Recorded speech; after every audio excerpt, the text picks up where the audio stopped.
এই মুহূর্তে ধানমন্ডি ৩২ নম্বরে আছেন রিপোর্টার আমান নবী। সরাসরি যাচ্ছি তার কাছে।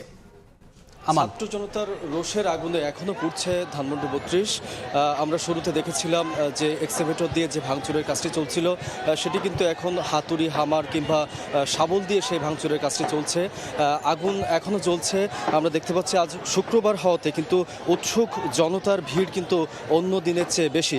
আমরা শুরুতেই দেখেছি আজকে সকাল থেকেই কিন্তু সাধারণ মানুষের আনাগোনা এই এলাকায় বেড়েছে এবং এখানে তিল ধারণের জায়গা নেই। মানুষ বলছেন এক প্রকার ঘৃণার বহিঃপ্রকাশ সেটি, যেটা বারবার বলা হয়েছে বৈষম্য বিরোধী ছাত্র আন্দোলন চলাকালীন সময়ে এবং বিগত ফ্যাসিস্ট সরকারের আমলে যে খুন, গুম এবং হত্যাকাণ্ড হয়েছে, সে সমস্ত হত্যাকাণ্ড এবং লুটপাটের বিরুদ্ধে মানুষের যে ক্ষোভ, সেই ক্ষোভের কিন্তু বহিঃপ্রকাশ আজকে এই ঘটছে। এবং আমরা দেখতে পাচ্ছি স্মৃতি জাদুঘর, যেটি বলা হয় মুজিব স্মৃতি জাদুঘর, সেই স্মৃতি জাদুঘরের একাংশ কিন্তু এখনও দেখা যাচ্ছে, দৃশ্যমান রয়েছে। সেই অংশটি কিন্তু ভাঙচুরের কাজ চলছে।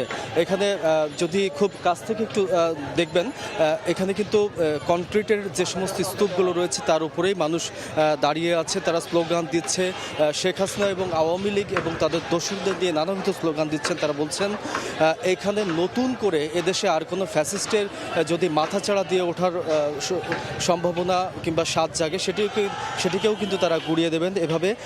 পাশাপাশি পাশের যে ভবনটি রয়েছে সেখানেও তারা কিন্তু ভাঙচুর চালিয়েছেন। তারা বলছেন ফ্যাসিস্টের ন্যূনতম অধিকার নেই এদেশের রাজনীতি করার, এদেশে নতুন করে কোনো ফ্যাসিস্টকে তারা উত্থান হতে দেবেন না এবং এটি আগামীর যে সমস্ত রাজনৈতিক দল আছে নতুন করে যারা ক্ষমতায় আসবেন একটি নির্বাচনের মাধ্যমে, তাদের জন্য একটি শিক্ষা। নতুন করে যদি কেউ ফ্যাসিস্ট হয়ে ওঠার চেষ্টা করেন তাদেরকেও তারা একটি মোক্ষম জবাব দিবেন।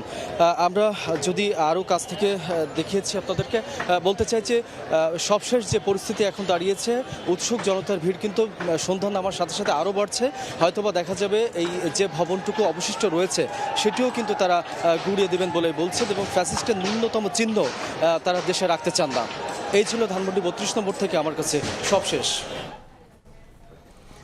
ধানমন্ডি ৩২ থেকে সরাসরি যুক্ত হয়ে সেখানে খবর জানাচ্ছিলেন সহকর্মী আমান নবী।